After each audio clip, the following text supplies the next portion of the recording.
네, 8월 13일 금요일 NH투자증권의 모닝 미팅 시작하겠습니다. 전일 뉴욕 증시는 3대 지수 상승했습니다. 다우 지수가 0.06% 올라서 강보합 마감했고 S&P 500과 나스닥은 0.3%, 0.35% 올랐습니다. 섹터별로는 헬스케어가 0.8%, 테크놀로지가 0.6% 상승했고 에너지 섹터가 0.5% 내렸습니다.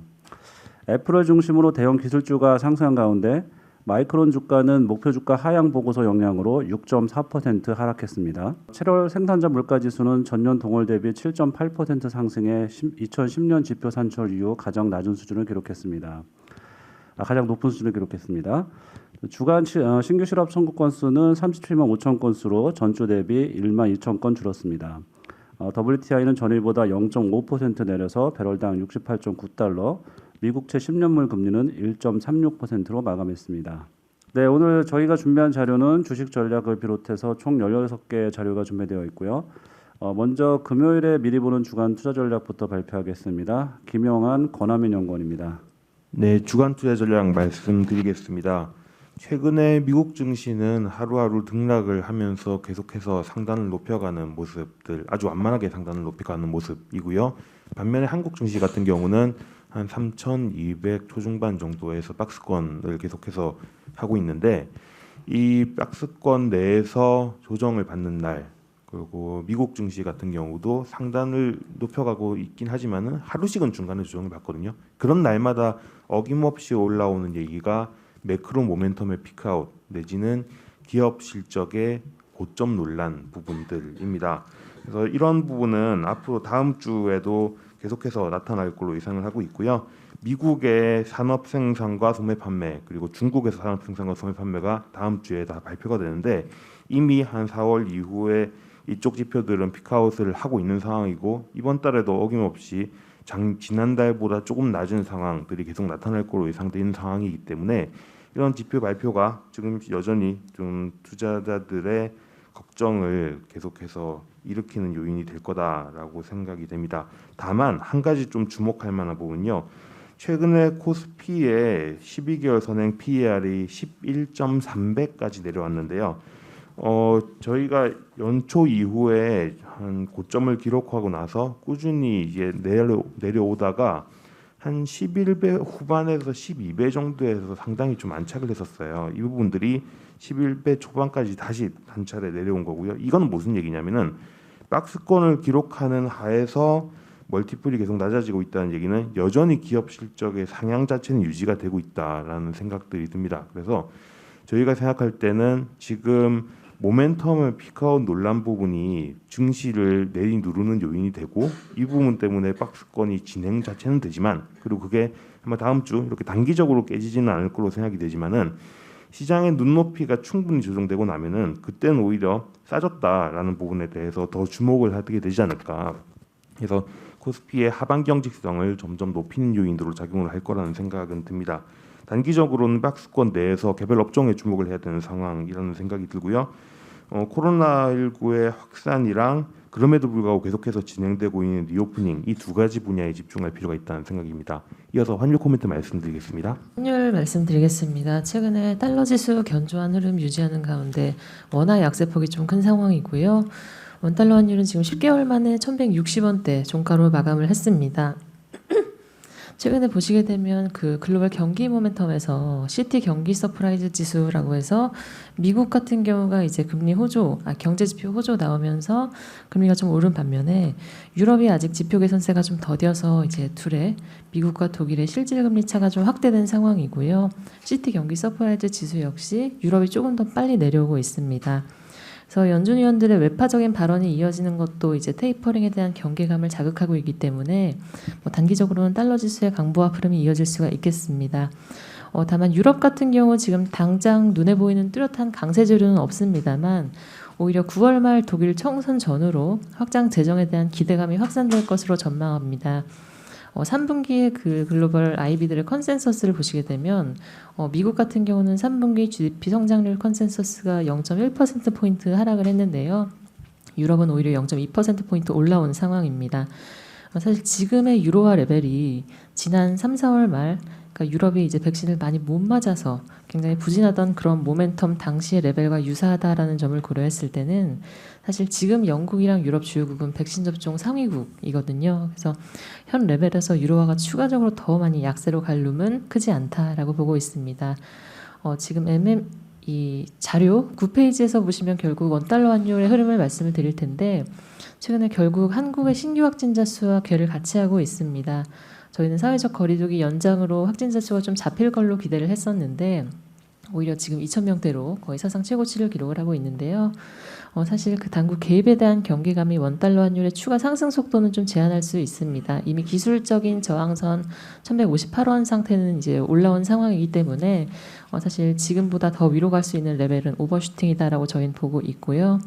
오히려 이제 앞에서 경기 피크아웃 논란 많이 말씀을 주셨는데 ISM 제조업 지수나 미국의 경기 선행 지수 이런 것들이 고점을 찍고 내려올 때 사실 경기 레벨 자체가 양호했다면 한 3개월가량 후에 달러 지수가 약보합 흐름을 보인 그 데이터들이 있기 때문에 저희가 지금 상황을 바로 이제 달러 강세의 전환이라든지 원화 약세의 추세적인 시작이라고 이렇게 보진 않고 있는 상황입니다. 예, 이상입니다.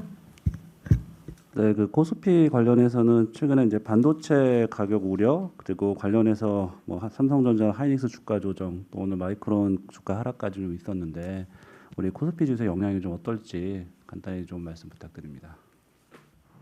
코스피 지수 전반적으로는 여전히 제한적이라고 생각을 하고 있고요. 사실 가격적으로 측면에서는 변화 자체가 있느냐라고 하면은 이 가격의 변화 자체는 있는데 이게 그러면 지금 적극적으로 이걸 반영하는 가격이냐라고 하면 이미 선반영된 부분이 사실은 더 크다고 생각을 하고 있거든요. 그래서 그러면 이제 이런 걱정을 언제부터 하기 시작했냐라고 하면 사실은 연초 이후에 꾸준히 하고 있던 걱정 부분인데 그때부터 이미 주가가 선반영을 한 상황에서 지금 어디까지 더 빠져야 될까라는 생각들을 하면은 그렇게 새로운 뉴스는 아니다. 사실상 이미 예상하고 있는 부분이 현실화되면서 한 차례 정도 단기 심리에 영향을 준 부분이 더 크다. 이 정도로 생각하면 될 것 같습니다. 네, 이어서 일본 자료 발표하겠습니다. 지금 일본은 네, 일본 주식시장 말씀드리겠습니다. 일본도 2분기, 일본 회계 기준으로는 1분기 실적 발표가 대부분 마무리되었고요. 분기 실적과 가이던스를 통해서 제조업 경기 행복에 대한 기대가 좀 많이 반영이 되고 있는 것으로 보입니다. 일본 시장 전체적으로 봤을 때는 선진 시장 대비 올해 좀 부진한 모습들을 보여왔지만 실적 개선 기대를 바탕으로 주식시장 전체적인 선전도 좀 예상해 볼 수 있을 것 같습니다. 토픽스 500 지수 내 이번 한 400여 개 기업 대상으로 봤을 때 100개 기업 정도가 연간 가이던스를 상향 조정했는데요. 주로 산업재, 소재, 경기 소비재 섹터 내 기업들의 가이던스가 많이 상향 조정됐습니다. 경기 소비재 내에서는 자동차, 소재 내에선 철강, 산업재에선 기계나 해운 업종들이 특별히 좋았고요. 자동차 같은 경우에는 토요타나 토요타 계열 이외의 기업들이나 이제 부품사까지도 긍정적인 전망을 좀 내세우면서 경영 환경이 전반적으로 개선되는 것들이 좀 확인이 됐고 공통적으로 언급한 내용은 생산 대수 계획 자체는 감소할 수 있지만 반도체 수급 우려가 해소되고 있고 전반적인 신차 수요가 증가하는 긍정적인 요인이 더 클 것이다라고 언급했습니다. 철강 같은 경우에는 지난해 생산 설비 구조 조정이 있었는데 올해 일본 내 철강 제품 수요가 급격히 회복하면서 사실 시장 컨센서스보다 높은 수준의 가이던스를 좀 발표했고 해운 역시도 비슷한 모습을 보여줬습니다. 기계 같은 경우에는 업종 내 상위 기업으로의 이제 수주 쏠림 현상이 계속 가속화되면서 대표 기업을 중심으로 가이던스가 상향되고 주가도 우상향하는 모습이 좀 관찰이 되고 있습니다. 현재 그 NHA 주식 포트폴리오 내 일본 유망 종목은 이러한 형태의 경기 민감 업종 중심으로 좀 구성이 되어 있고 이런 기업들은 하반기에도 계속 긍정적인 주가 흐름을 보일 것으로 예상을 하고 있습니다. 일본 주식시장 전체에 대해서는 사실 연초 이후로 보게 되면 미국이나 유럽에 비해서 일본 주식시장이 다소 부진하고 있지만 이번 실적 발표 시즌을 통해서 이익 모멘텀이 좀 부각이 되고 밸류에이션 상대 매력도 좀 높아지고 있어서 기타 선진국 주식시장과의 좀 키 맞추기가 가능할 것으로 예상을 하고 있습니다. 네, 이어서 산업기업 리포트 발표합니다. 먼저 유틸리티 신재생 에너지 산업입니다. 이민재 연구원입니다. 네, 당초에 7월 무더위 때문에 공급 예비율 5% 이하로 이제 하락할 수 있는 브레이크아웃 이슈가 생길 수 있겠다라고 레포트로 언급을 드렸습니다. 근데 실제로는 이제 그런 우려는 다행히 발생하지는 않았고요.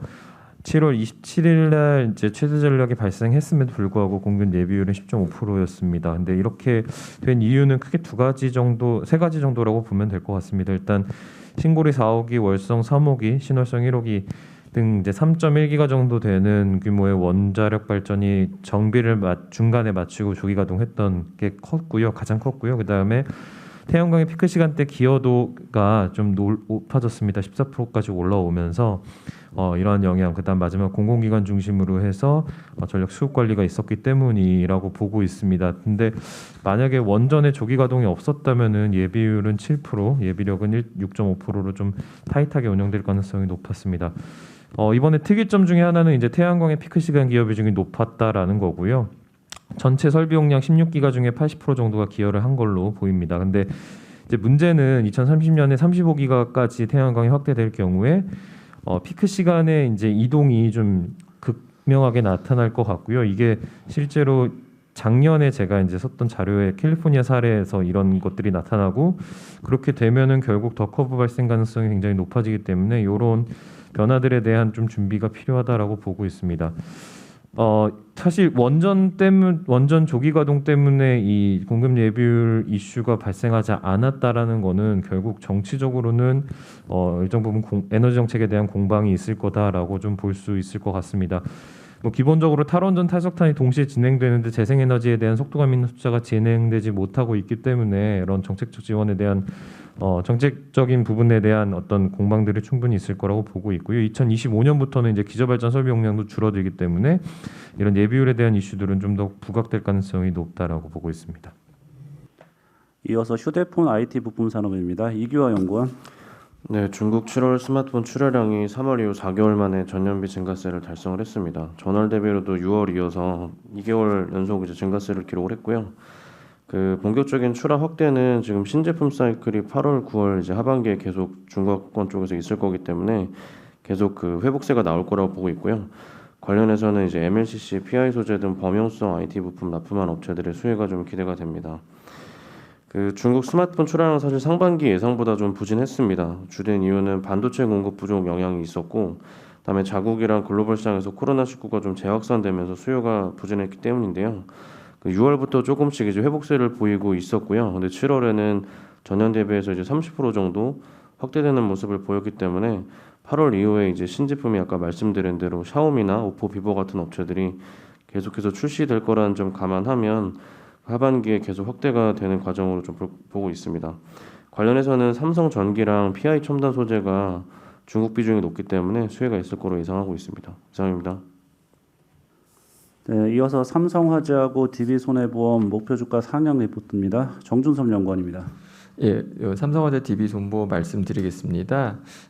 제가 예전에 하반기 전망할 때 이제 하반기는 이제 코로나 백신도 보급되고 하면서 손해율이 본격적으로 좀 상승할 것으로 그렇게 전망을 했었습니다. 근데 지금 모습은 그때 예상하고 좀 많이 달라진 것 같고요. 코로나19 반사액이 최소한 하반기에는 지속된다라고 보는 게 맞는 것 같습니다. 여기에 따라서 이제 삼성화재 DB손보 하반기 손해율 개선을 이제 반영을 해서 이익 추정치를 상향 조정했고 거기에 따라서 목표 주가도 상향 조정했습니다. 삼성화재 먼저 말씀드리면요. 목표 주가는 기존 25만 5천에서 28만 2천으로 상향했습니다. 2분기 실적도 잘 나온 데다가 이제 하반기에도 이제 양호한 실적이 예상이 되면서 올해 별도 순이익은 1조 1,711억으로 이제 작년보다 52.7% 증가할 것으로 보고요. 배당 성향 50% 적용하면 이제 DPS는 보통주는 13,500원, 우선주는 13,505원이기 때문에 배당 수익률은 보통주 6.3%, 우선주는 7.3%까지 예상된다라고 보고 있습니다.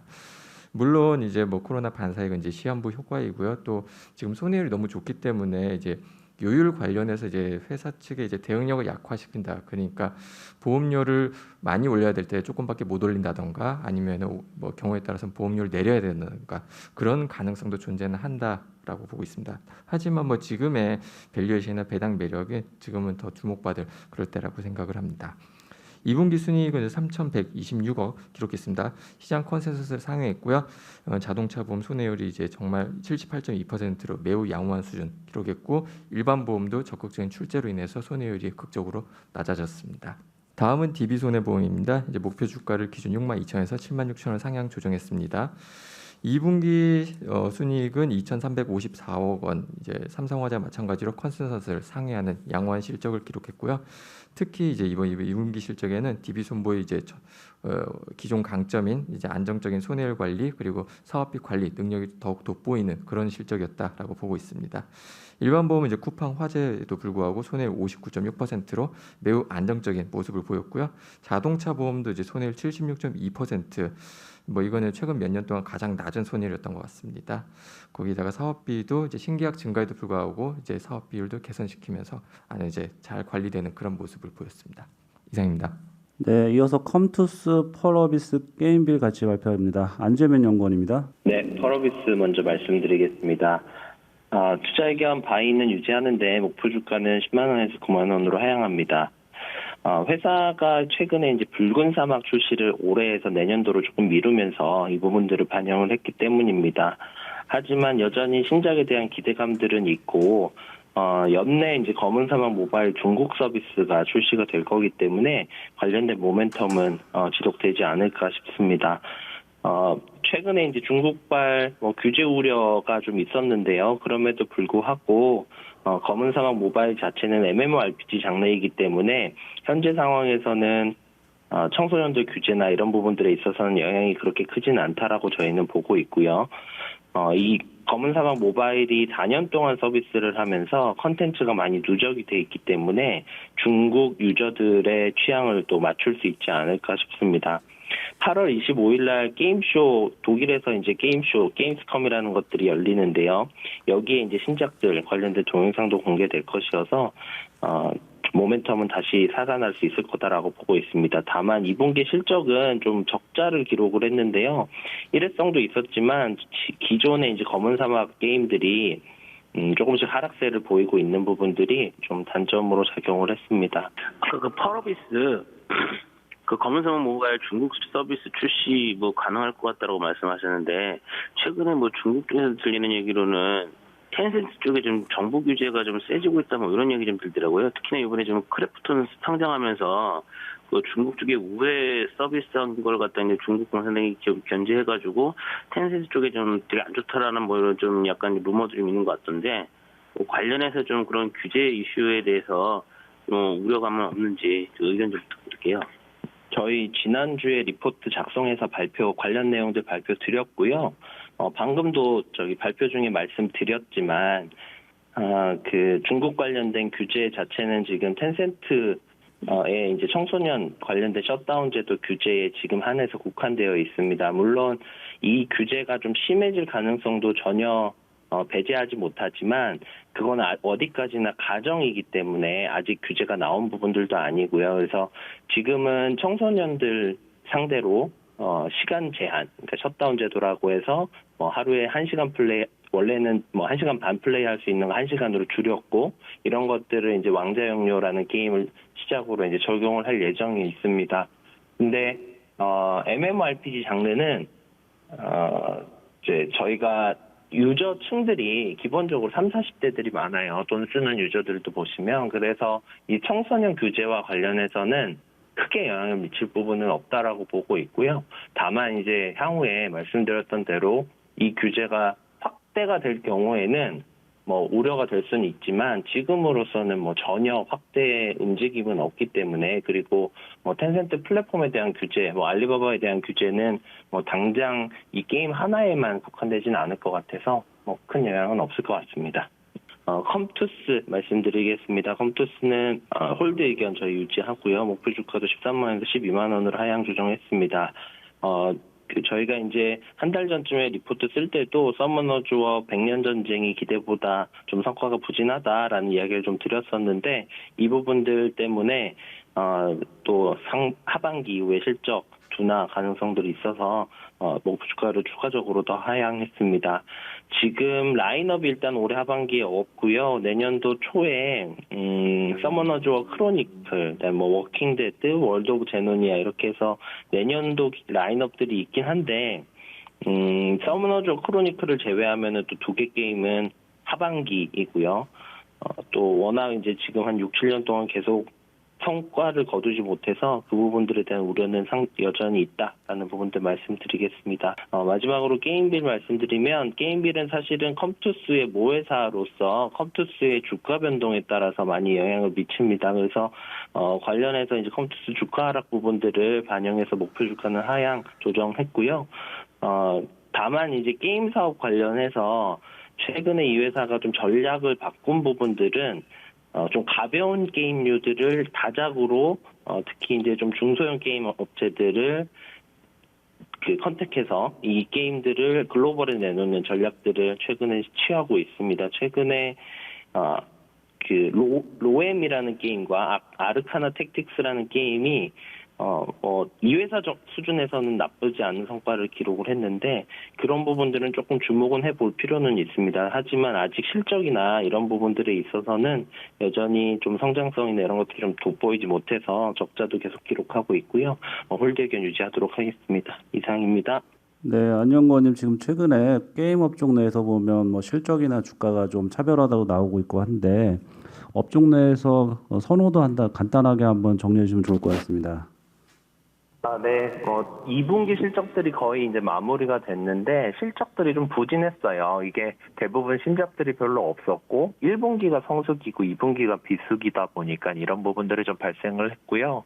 다만 이제 저희가 선호도 측면에서 보면 여전히 카카오 게임즈, 오딘 성과들 유효하고 그다음에 8월 26일 날 이제 신작 준비되고 있는 NC소프트 요렇게 이제 선호도를 가장 이제 많이 앞선 2 종목으로 말씀드리고 있고요. 조금 중장기적으로 펄어비스도 저희 추천드리고 있는 종목입니다. 이어서 YG 엔터테인먼트 목표 주가 상향 리포트입니다. 이화정 연구원입니다. 네, YG 엔터테인먼트 말씀드리겠습니다. 목표 주가를 85,000원으로 20% 상향했습니다. 산정 기준 시점을 2022년 온기로 변경했고요. 그리고 동사 어제 어닝 서프라이즈 발생함에 따라 구조적 성장이 감지돼서 그 부분을 좀 반영해 실적 추정치 전반을 상향했습니다. 투자 의견 바이 그리고 엔터 업종 내 탑픽 관점 유지합니다. 성장성과 안정성이 모두 보유하고 있고요.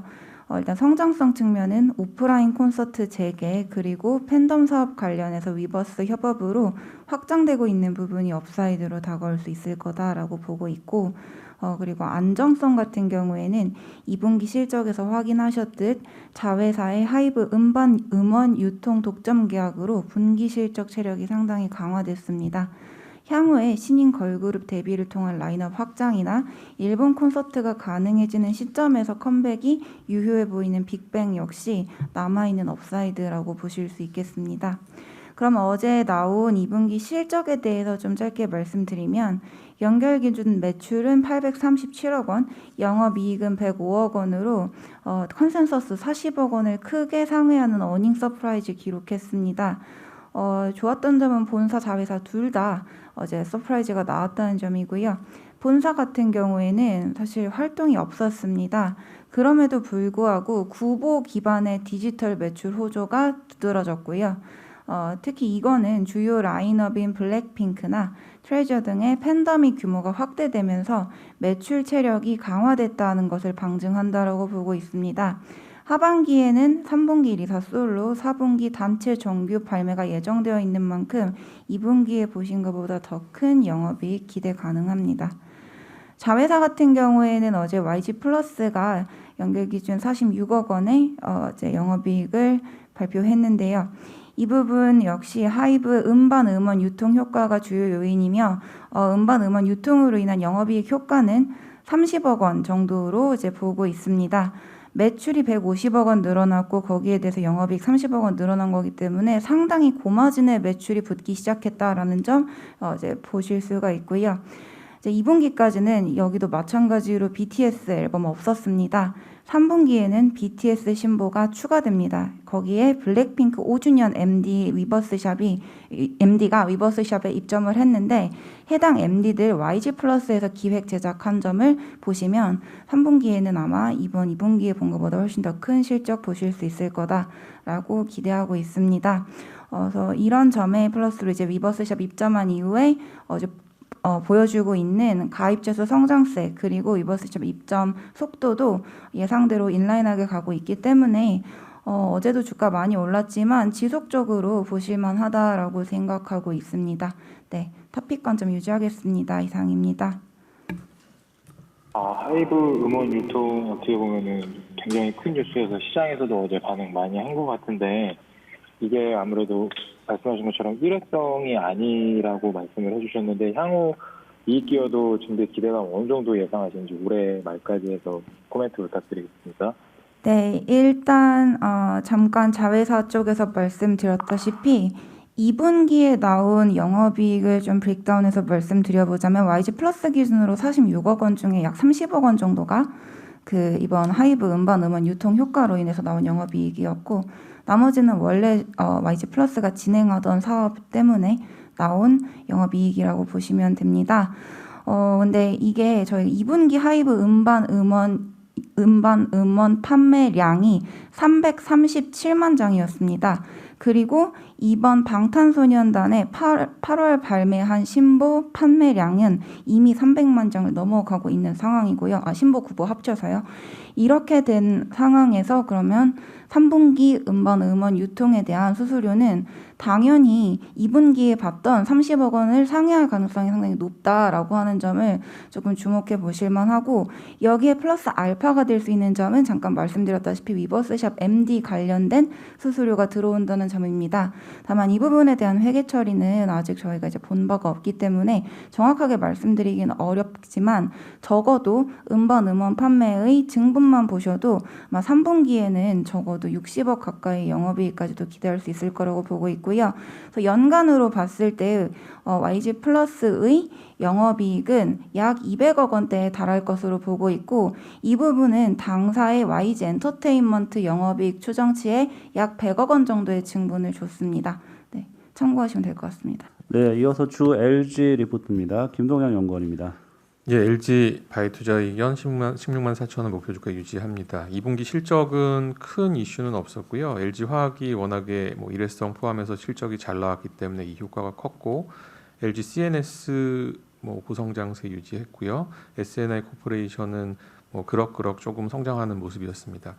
투자 포인트를 세 가지로 말씀드리는 게 실적 모멘텀, 신사업 그리고 ESG 경영인데요. 올해까지 작년부터 실적 모멘텀이 영업이익이 80% 성장하는 강한 모멘텀이고요. 그리고 계열 분리가 마무리가 되면은 ESG, 바이오 디지털, 딥테크 쪽으로 해서 포트폴리오 강화하겠다라고 얘기를 하고 있고 실제로 7월 달에 카카오 모빌리티에 2.5% 1,000억 원 전략적 투자를 했습니다. LG 에너지 솔루션 그리고 LG 전자 전기차 관련해서 이제 좀 이용해서 사업을 확장시킬 수 있을 걸로 기대하고 있고요. 그리고 ESG 위원회는 계열사들이 다 설치를 했는데 이번에 그 외부 자문단도 전문가 그룹, MZ세대 젊은 사람들 그룹 두 가지로 나눠서 다시 구축을 했습니다. 그럼에도 불구하고 주가가 이렇게 약세를 보이는 건 이제 계열 분리 마지막 단계로 남아 있는 대주주 간 지분 교환이 아직 실시되지 않았기 때문이고요. 혹시라도 있을 수 있는 오버행을 시장에서 우려를 하고 있는 것 같습니다. 요것만 마무리가 되면 지금 할인율이 70% 정도 되는 상황이기 때문에 해소가 될 수 있지 않을까 이렇게 보고 있습니다. 이상입니다. 네, 이어서 진에어하고 페노션 같이 발표합니다. 정현승 연구원입니다. 네, 먼저 페노션부터 말씀드리겠습니다. 투자 의견 바이 목표 주가 9,500원 유지하겠습니다. BDI 지수는 오늘자 기준으로 3,503포인트를 기록하면서 연중 최고치를 경신했습니다. 페노션은 1분기부터 시작된 이제 공격적인 선대 확충 효과와 운임이 높아지는 그 효과가 반영이 되면서 2분기 어닝 서프라이즈를 기록했습니다. 시장 기대치를 무려 25% 정도 상향 조정했고요. 운임이 계속적으로 하반기에도 계속 강할 것으로 전망돼서 21년, 22년 영업이익 전망치를 각각 23에서 14% 정도 상향했습니다. 다만 이제 그 기존의 목표 주가 산정하는 과정에서 기업에 적용했었던 밸류에이션 할증 요인은 제거했습니다. 상대적으로 이제 우월한 재무 구조 이런 부분들은 최근에 운임 상승 때문에 대부분의 회사들이 재무 구조가 빠르게 개선되고 있고요. 반대로 이제 배당적인 측면에서 봤을 때는 경쟁사들의 배당 수익률이 7%, 평균 7%, 많이 주는 데는 12에서 15%까지도 올해 연간 배당 수익률이 기록 나타나기 때문에 상대적으로 낮은 배당 수익률을 감안해서 할증 요인은 제거했습니다. 향후 주가는 3분기, 4분기에도 실적은 명확하게 좋아질 것으로 보고 있습니다. 특히 3분기가 이익이 가장 극대화되는 시점이라고 생각하고 있고요.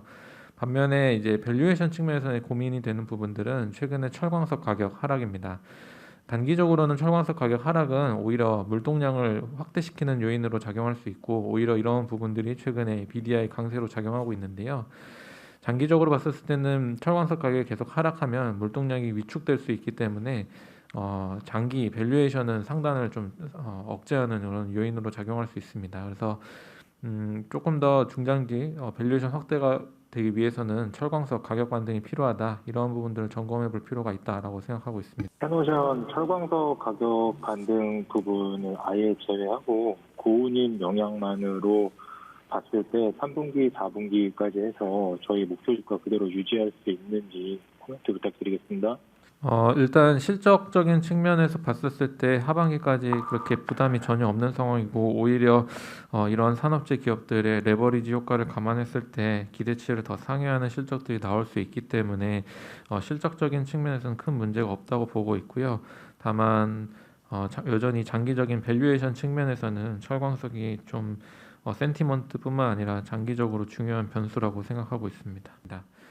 두 번째로 진에어 말씀드리겠습니다. 투자 의견 바의 목표 주가 27,000원 유지하겠습니다. 어제 1,084억 원 규모의 일반 공모 유상증자를 발표했습니다. 또한 750억 원 규모의 사모 연구체 발행을 발표했고요. 이를 통해서 계속적으로 언급됐었던 자본 잠식 이슈 이런 부분들을 완전히 해소할 수 있을 것으로 보고 있습니다. 지금 현재 900억 정도의 그 현금성 자산을 보유하고 있기 때문에 SCC 중에서는 지금 가장 많은 현금성 자산을 확보할 수 있는 기업이 된다라고 이해하시면 될 것 같습니다. 목표 주가를 유지했었던 이유는 일단 좀 특이한 부분이 있습니다. 원래 기존에 이제 목표 주가를 산정하는 과정에서 유상증자 규모를 1,800억 규모로 추정을 해놨습니다. 다만 이번에 보시면 유상증자와 연구체로 이제 나눠져서 발행을 했고요. 연구체가 발행했다는 점에서 주주 가치 희석이 예상보다는 적었다는 점이 긍정적인 요인이고 경쟁사 대비 연구체를 발행할 수 있는 어떤 시장의 레퓨테이션 이런 부분들도 차별화된다라고 보고 있습니다.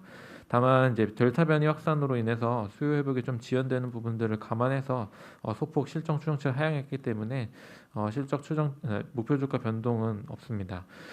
진에어가 향후 LCC의 통합을 주도할 것이라는 점에서는 명확하다고 보고 있고요. 대한항공의 아시아나 인수에 대한 그 결과가 확정이 될 경우 순차적으로 통합이 진행될 것으로 보고 있고 장기적으로 LCC 중에서는 가장 높은 시장 점유율을 기록할 것으로 보고 있어서 LCC 중에서는 탑픽으로 제시하고 있습니다. 이상입니다. 네, 이어서 한화시스템 발표합니다. 최진명 연구원. 네, 하나시스템 말씀드리겠습니다. 어제 장중에 하나시스템이 원외의 지분 투자를 하겠다고 공시를 하면서 어제 하나시스템 주가가 12.8%까지 올랐다가 최종적으로 7.7% 상승으로 마감을 했습니다. 외인 투신 연기금, 사모펀드, 보험 거의 모든 형태의 기관들이 전부 매수를 한 상태로 보시면 될 것 같고요. 일단 원웹에 대해서 좀 간단하게 소개를 드리면 그 원웹은 2012년에 설립된 회사고요. 많은 분들이 영국 회사인 줄 아는데 미국 회사인데요. 작년에 파산을 했다가 이제 영국 정부가 이제 지분을 대거 인수하면서 이제 회생을 했기 때문에 뭐 지금은 최대 주주가 일단은 사실 최대 주주는 인도 쪽이고요. 영국 정부가 대주주로 참여하고 있기 때문에 많은 분들이 좀 영국 회사로 오해를 하시는데 일단은 미국 회사가 맞다고 좀 말씀을 드리겠습니다. 원웹에 대해서 좀 더 간단하게 소개를 드리면 일단 세계 최초로 저궤도 위성 인터넷 사업을 이제 추진했던 기업이고요. 물론 인공위성 횟수는 지금 스페이스X에 좀 추월당한 상태이지만 일단 최초로 진행을 했다는 점에서 좀 의미가 있고 이에 따른 원천 기술도 보유한 기업으로 보시면 될 것 같습니다. 현재 인도 바리가 한 35%, 영국 정부가 18%, 그 다음에 그 올해 초에 소프트뱅크에서도 지분 투자를 했고요. 최근에 하나시스템도 지분 8.8%를 인수를 하면서 전부 이 신규 지분들이 전부 유상증자를 통해서 이렇게 들어왔기 때문에 재무 구조가 상당히 좋은 상태로 일단 좀 판단을 하고 있습니다. 안타깝게도 이 회사의 재무제표나 실적 이런 것들이 전혀 공개된 게 없기 때문에 별도의 평가는 하기는 어려울 것 같고요. 현재 일단 하나시스템이 한 투자를 기준으로 했을 때 원웹의 기업 가치는 34억 달러로 일단 보여진다고 보시면 될 것 같습니다. 이 원웹의 투자가 하나시스템에 미치는 영향은 어떠하냐라고 보시면 일단 하나시스템이 원웹의 이사회에도 임무를 일단 세우는 걸로 되어 있기 때문에 사실상 저궤도 위성통신 사업에 진출한다는 건 허언이 아니라 이제 진정성을 이제 보여줬다라고 이렇게 볼 수 있을 것 같고요. 그 다음에 하나시스템이 저궤도 위성통신에 쓰이는 위성용 이제 통신 장비라든지 또는 지상에서 사용할 수 있는 각종 안테나들을 이제 그 페이저라든지 카이메타 같은 이제 벤처 기업들을 통해서 기술을 갖고 있기 때문에 저는 사실상 하나시스템이 원웹에 대한 투자 또 거기서 발생할 수 있는 수익 외에도 하나시스템이 만드는 이제 제품들을 판매할 수 있는 판로도 생겼다는 점에서 긍정적으로 평가하고 있다고 보시면 될 것 같습니다. 사실 저는 기존에 이미 하나시스템이 유상증자를 진행할 때부터 이러한 좀 투자들이 진행될 수 있다고 보고 기업 가치를 이미 반영을 해둔 상태입니다. 저는 하나시스템의 기존 사업 가치는 대략 2조 1천억 정도의 밸류를 갖고 있다고 보고 있고요. 신사업 같은 경우는 현재 1.2조 원을 유상증자해서 진행을 하고 있는데 저는 최소한 리스크나 이런 것들을 감안하더라도 2조에 가까운 추가 부가가치가 있을 수 있다고 판단을 하고 있기 때문에 타겟 시가총액을 4조 한 4천억 정도 보유 현금 포함해서 이렇게 보고 있다고 보시면 될 것 같습니다. 현재 기존 사업은 1분기, 2분기 실적을 통해서 안정적인 거 확인을 했고요. 우주 개발 쪽이 정상적으로 진행되는 거 확인을 했기 때문에 여전히 목표 주가 23,000원으로 계속 매수 의견을 유지하겠습니다. 이상입니다. 네, 질문 있습니다. 이번에 그 하나시스템 관련해가지고 신규 이제 회사에다가 투자를 했는데 향후 이런 3,400억 이상 규모의 이제 투자 같은 경우에 추가적으로 또 유상증자 같은 자금 조달 이슈 이런 것들은 없을까요? 네, 말씀을 드리겠습니다. 하나시스템은 사실 유상증자를 하기 전부터 순현금 재무구조를 가진 회사였는데요. 유상증자를 통해서 보유 현금이 대략 1.5조 원까지 늘어난 상태였습니다. 요번에 3억 달러 투자를 하더라도 지금 9천억 원에 가까운 여유 현금이 있기 때문에 연내 또는 내년 중에 유상증자를 추가로 할 것 같다고 보고 있지는 않고요. 하나시스템은 사실 앞으로 5년간 할 투자에 1.2조 원이면 충분하다고 얘기를 했기 때문에 저희가 추가적인 유상증자나 이런 우려는 없다고 보고 있고요. 오히려 아직 현금이 남아있기 때문에 이런 지분 인수나 M&A 또는 대규모 시설 투자가 추가로 나올 가능성 높다고 보고 있습니다. 그리고 시장에서는 이런 우주 개발에 대한 캐펙스 투자나 M&A가 단행되는 걸 어제 명확히 보셨다시피 호재로 받아들이기 때문에 저희는 추가 상승 여력이 있다고 보고 있습니다. 네, 이어서 해외 주식 절강삼아 발표합니다. 절강삼아는 저희 NH 해외 주식 유망 종목으로 제시된 종목이고요. 장지영 연구원입니다. 예, 중국 대표 냉동 공조 부품 제조기업이자 친환경차 열관리 시스템 제조기업인 절강삼아의 2분기 실적에 대해 말씀드리겠습니다. 2분기 매출액과 지배지분 순이익이 전년 대비 각각 51%, 7% 증가하며 전반적으로 시장 기대치에 부합한 실적을 발표했습니다. 상반기 주요 사업 부문별 실적을 보면 냉동 공조 부품은 글로벌 에어컨 수요 증가와 중국 내 새로운 에너지 효율 기준 본격적인 적용 전에 인버터 에어컨 수요가 증가하면서 제품 믹스가 개선되었고, 그리고 자회사 아웨코 효율성 향상 및 서플라이 체인 최적화 등에 힘입어서 매출액은 전년 대비 27% 증가했고, 매출 총이익률도 전년 대비 0.3%포인트 개선되었습니다. 자동차 부품은 글로벌 친환경차 판매 호조에 따른 열관리 시스템 수요 증가와 동사 열관리 시스템 모듈 판매 비중 확대로 평균 판매 단가가 상승하며 매출액이 무려 전년 대비 122% 증가하였으나, 구리 및 알루미늄 등 원재료 가격과 해운운임 상승, 그리고 마진이 상대적으로 낮은 열관리 시스템 모듈 비중 확대로 매출 총이익률은 전년 대비 4.1%포인트 하락했습니다. 하반기 전방산업 호조가 지속될 것으로 예상된 가운데 친환경차 열관리 시스템 시장의 높은 잠재 성장성, 주요 고객인 글로벌 선두 친환경차 기업의 시장 주도력, 그리고 열관리 시스템의 핵심인 동사의 냉동공조 기술력 등을 고려하여 동사 주가 상승세가 하반기도 이어질 것으로 기대됩니다. 이상입니다. 리크루트 홀딩스 같이 발표해 주세요. 박주선 연구원입니다. 그 하반기 유망 종목인 리크루트 홀딩스도 실적 발표가 있었는데요. 미국과 일본에서 인재 매칭 서비스를 제공하는 기업이고, 미국 내 인재 매칭 수요가 예상보다 가파르게 회복이 되면서 실적의 컨센서스를 크게 상회했습니다. 결과적으로 가이던스도 대폭 상향하면서 어제 ADR이 한 8% 정도 상승을 했고, 오늘 본주도 그에 준하는 만큼 상승할 것으로 예상을 하고 있습니다. 인재 매칭 관련 기업들 같은 경우에는 글로벌 경기 회복에 따른 인재 매칭 수요가 당분간 좀 미국 외 지역까지도 증가할 것으로 예상을 하고 있어서 하반기 해외 주식 유망 종목으로서 계속 추천드리도록 하겠습니다. 그 리크루트 홀딩스 같은 경우에 지금 영업이익이 특히나 좀 서프라이즈하게 나왔는데 갑자기 이렇게 영업이익이 크게 뛴 좀 배경 같은 게 있나요? 이 기업 같은 경우에는 이제 HR 서비스 중에 이제 크게 두 가지 비즈니스를 영위를 하는데요. 직접 인재를 고용해서 파견하는 인재 파견 사업이 있고, 이제 플랫폼만 운영하는 HR 테크놀로지 사업이 있습니다. 일본 내에서는 인재 파견 사업을 하고 미국에서는 이제 플랫폼 사업을 운영한다라고 보면 될 것 같은데요. 지금 미국 쪽 상황이 먼저 개선이 되면서 이 수익성이 좋은 이런 플랫폼 비즈니스가 먼저 개선이 되면서 전분기 대비 영업이익률이 크게 개선된 것으로 좀 보고 있습니다. 네, 이상으로 모닝 미팅 마치겠습니다.